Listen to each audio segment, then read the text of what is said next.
5వ తారీఖు 1వ నెల 2026 సంవత్సరంలో హెబ్రోను క్యాలెండర్లో ఉన్న దేవుని వాక్యము. దినవృత్తాంతముల మొదటి గ్రంథము 28వ అధ్యాయము 10వ వాక్యము. పరిశుద్ధ స్థలముగా ఉండుటకు ఒక మందిరమును కట్టించుటకై యెహోవా నిన్ను కోరుకొనిన సంగతి మనసునకు తెచ్చుకొని ధైర్యము వహించి పని జరిగించుము. ఈ వాక్యము పని కోసం ఇవ్వబడింది మరియు బాధ్యత వహించడానికి ఇవ్వబడింది. ఈ వాక్యము పరిస్థితులు అనుకూలముగా ఉన్నప్పుడు కాదు, కానీ కఠినముగా ఉన్నప్పుడే మనం ధైర్యం వహించాలి మరియు పని కూడా జరిగించాలి. ఎలాంటి పరిస్థితుల్లో మనము ధైర్యము వహించాలి, ఎలాంటి పరిస్థితుల్లో మనకు ధైర్యము అవసరము అన్నటువంటిది 4 విషయాలు మనం చూసుకొని మనము ముగించుకుందాం. మొట్టమొదటిది, బాధ్యత భారముగా ఉన్నప్పుడు ధైర్యము అవసరము. బాధ్యత పెద్దదైతే భయం అనేది సహజంగా వస్తుంది, కానీ అక్కడే మనము ధైర్యము వహించాలి. ఉదాహరణకి ఇక్కడ సొలొమోను మీద ఉన్న పని చిన్నది కాదు. అది దేవాలయము, అంటే దేవుని నివాస స్థలము. నిర్గమకాండము 25వ అధ్యాయము 8వ వాక్యంలో ఈ రీతిగా చెప్పబడుతూ ఉన్నది: నేను వారిలో నివసించినట్టు వారు నాకు పరిశుద్ధ స్థలమును నిర్మించాలి అని మనము అక్కడ చూడవచ్చు. అందుకని ఇది దేవుని నివాస స్థలము. అందుకని దావీదు మహారాజు దినవృత్తాంతంలో మొదటి గ్రంథము 29వ అధ్యాయం 1వ వాక్యంలో కూడా ప్రజలందరితో ఇలాగ సెలవిస్తున్నాడు: లేత ప్రాయము గల బాలుడై ఉన్నాడు అని సెలవిస్తూ ఉంటున్నాడు. ఈ పని ఎంతో గొప్పది. భయం అనేది సహజంగా వస్తుంది, కానీ దేవుని పనిని భయంతో మనము ఆపకూడదు. అది బాధ్యత అని తెలిసి మనం భారాన్ని వేసుకొని మనకు ముందుకు సాగిపోవలసినటువంటి వారమై ఉంటున్నాము. ధైర్యం వహించవలసినటువంటి వారమై ఉంటున్నాము. రెండవది, అనుభవం తక్కువగా ఉన్నప్పుడు ధైర్యం అనేది అవసరమై ఉంటున్నది. అనుభవం లేకపోవడము పని చేయకపోవడానికి కారణము కాదు. ఉదాహరణకి సొలొమోను లేత ప్రాయం గల బాలుడు అని మనము చూసుకున్నాం. పని చేయకపోవడానికి లేత ప్రాయం గలవాడు. దేవాలయం కట్టేదానికి అనుభవము లేదు, అయినా దేవుడు అతనిని ఎన్నుకున్నాడు. కానీ పనిని పూర్తి చేసి ముగిస్తూ వచ్చాడు.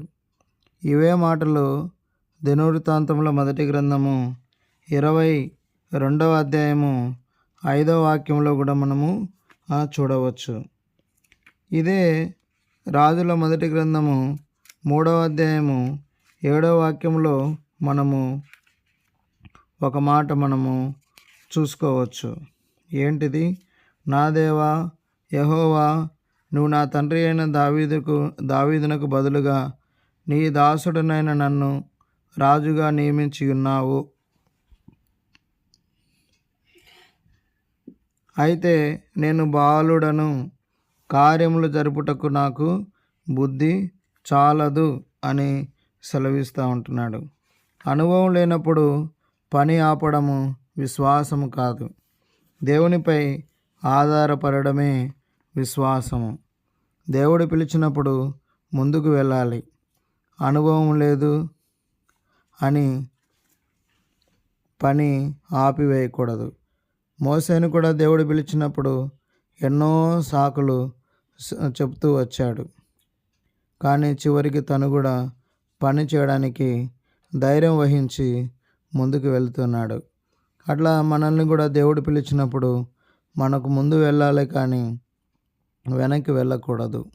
నాకు అనుభవం లేదు, నాకు ఇది లేదు, నాకు అది లేదని మనము చెప్పకూడదు. మూడవది, భయము ఒత్తిడి, వ్యతిరేకత ఉన్నప్పుడు కూడా మనకు ధైర్యం అనేది అవసరము. కొన్నిసార్లు విమర్శలు వస్తాయి, భయాలు ఉంటాయి, ప్రజల యొక్క అంచనాలు వేరుగా ఉంటాయి, శత్రువుల యొక్క చూపు ఒకవైపు ఉంటుంది, విఫలం అవుతూనే ఉంటుంది. వీటన్నిటిని చూసినప్పుడు మనకు భయం వస్తుంది. ఇవన్నీ ఉన్నప్పటికీ పని అనేది ఆపకూడదు. ధైర్యం అంటే భయం లేకపోవడం కాదు, భయం ఉన్న ముందుకు నడవడమే.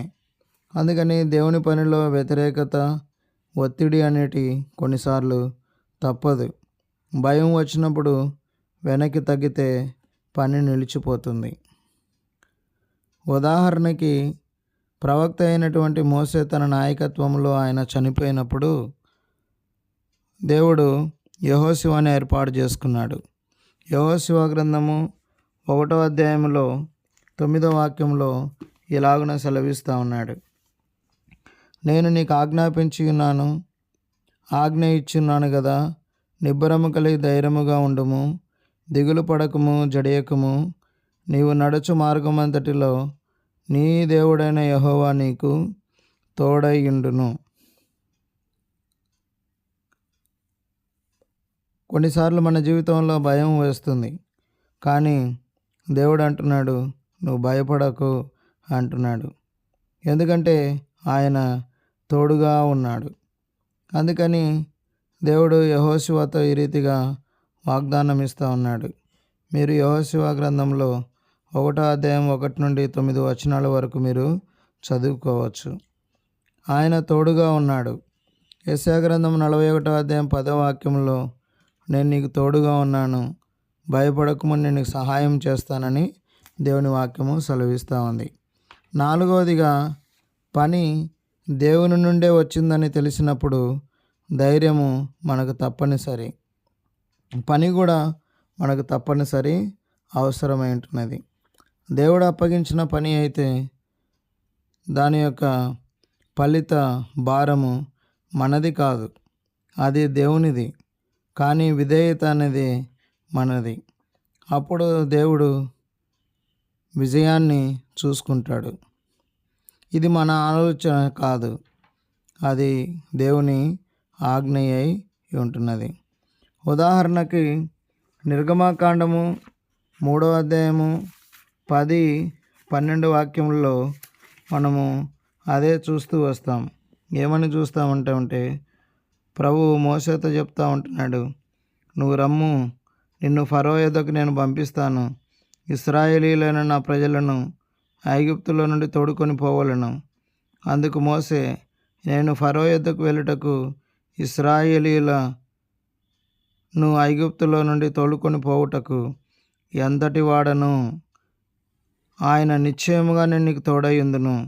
నేను నిన్ను పంపితిననుటకు ఇది నీకు సూచన. నీవు ఆ ప్రజలను ఐగుప్తులో నుండి తోడుకొని వచ్చిన తర్వాత మీరు ఈ పర్వతం మీద దేవుని సేవించెదరు అనెను. అలాగున ఇర్మియా గ్రంథము 1వ అధ్యాయము 6 నుండి 8 వాక్యముల్లో గిన మనం గిన చూసినట్లయితే గిన ఇక్కడ కూడా ఈయన ఒక మాట అంటున్నాడు. ఏమని అంటున్నాడంటే చూడండి, ఇర్మియా గ్రంథము 1వ అధ్యాయము 6 నుండి 8 వాక్యాలు నేను చదువుతున్నాను.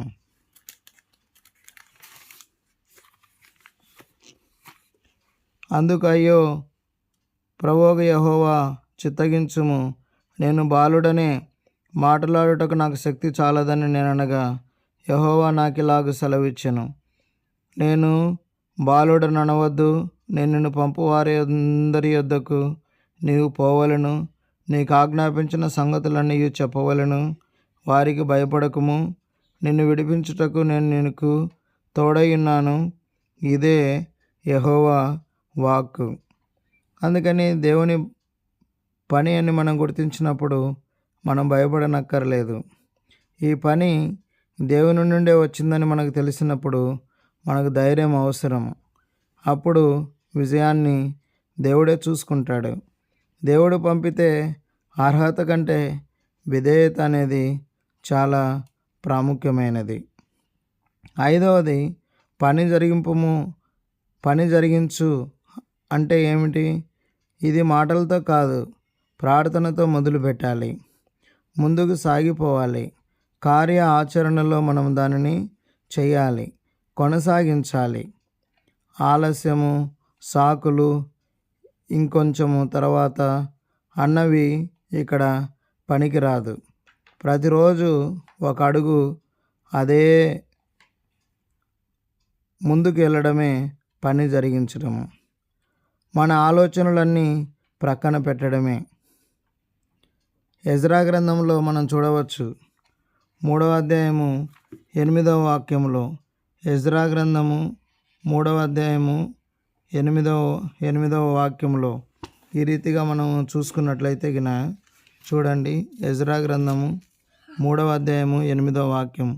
యెరూషలేములో నుండి దేవుని యొక్క మందిరమునకు వారు వచ్చిన 2వ సంవత్సరము 2వ నెలలో షయల్తీయేలు కుమారుడైన జెరుబ్బాబెలును, యోజాదాకు కుమారుడైన యేసువాయును చెరలో నుండి విడిపింపబడి యెరూషలేమునకు వచ్చిన వారందరూ పని ఆరంభించి 20 సంవత్సరములు మొదలుకొని పయ్యుడు గల లేవీలను యెహోవా మందిరము యొక్క పనికి నిర్ణయించిరి. పని నిర్ణయించేదానికి వారు ధైర్యం వహించారు. కొలసీలకు రాసినటువంటి పత్రిక 3వ అధ్యాయము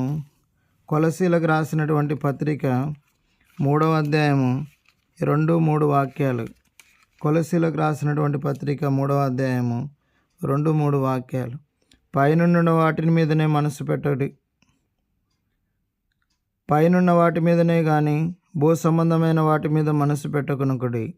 ఏలయనగా మీరు మృతి నొందితిరి, మీ జీవము క్రీస్తుతో కూడా దేవుని యందు దాచబడి ఉన్నది. అది నిజమైన విశ్వాసం అనేది పని చేస్తుంది, ఆలస్యం అనేది చేయదు. మన జీవితంలో మనం స్పష్టమైనటువంటి రీతిలో దీనిని మన జీవితానికి మనము అన్వయించుకోవాలి. ఎన్నో రకాలైనటువంటి కుటుంబ బాధ్యతలు మన మీద భారంగా ఉన్నాయి కూడా. అయినా వాటిని తప్పించుకోవాలని మనం చూడడము సరి అనేది కాదు. దానిలో మనం నిలబడవలసినటువంటి వారమై ఉంటున్నాం. దేవుడు అప్పగించినటువంటి సేవని, బాధ్యతని మనము భయంగా చూడాలి. అయినా దానిని వదిలిపెట్టవద్దు. దానిని మనం మొదలుపెట్టాలి, ముందుకు సాగాలి. కొన్నిసార్లు మన జీవితంలో పరిస్థితులు అనుకూలంగా లేవు. అందులోనూ నీవు అనుకున్నట్లుగా ఉండవు, మనం ఆలోచించినట్టుగా ఉండబోదు కూడా. మనము నిలవబడుతూ ఉండాలి. పరిగెత్తకపోయినా పర్వాలేదు, మెల్లగా మనం నడుచుకుంటూ వెళ్ళిపోతే చాలు. దేవుడే దానిని ముందుకు తీసుకుని వెళ్తాడు. దేవుడు సులభంగా ఉంటుంది అనలేదు. ధైర్యం వహించి పని జరిగించు, ధైర్యంగా ఉండని ప్రభు చెప్తూ ఉంటున్నాడు. మాటల్లో కాదు కానీ ధైర్యము నిర్ణయంలో ఉంటుందన్నది ఇక్కడ ప్రభు సెలవిస్తూ ఉంటున్నాడు. ఫలితం గురించి కాదు కానీ విధేయత గురించి మనం ఆలోచించవలసినటువంటి వారమై ఉంటున్నాం. అందుకనే ప్రభు అంటున్నాడు, ధైర్యముగా ఉండు, పని జరిగించుము. ఆ విధంగా ఉండేదానికి ప్రభు మనకు సహాయము చేయనుగాక. ప్రార్థన చేసుకుందాం. ప్రియమైన పరలోకపు తండ్రి, పరిశుద్ధుడమైన మా దేవ, ధైర్యముగా ఉండి పని జరిగించేదానికి మాకు సహాయము చేయము. మాకున్నటువంటి పరిస్థితులు, ఒత్తిడులు, భయాలు ఎన్నో ఉంటున్నాయి. వీటన్నిటిలో ముందుకు సాగడానికి కావలసినటువంటి ధైర్యాన్ని ఇవ్వండి. మా బాధ్యతను మేము గుర్తించేదానికి సహాయం చేయండి. ఈ బాధ్యత గుర్తించి ముందుకు వెళ్ళట్లో కావలసినటువంటి మీ కృపనివ్వండి. విజయాన్ని ఇమ్మని మీ సన్నిధికి వస్తూ ఉంటున్నాం. ఆ విధంగా మీరే సహాయం చేయమని ప్రార్థన చేస్తూ ఉంటున్నాం. మా ప్రియులకందరికీ కూడా మీరే సహాయం చేసి నడిపిస్తారని నమ్ముతూ, అడిగిన దానికంటే ఊహించిన దానికంటే అత్యధికంగా మీరు చేస్తారని నమ్ముతూ, యేసు క్రీస్తు వారి పరిశుద్ధమైన నామమున స్తుతించి ప్రార్థించి అడిగి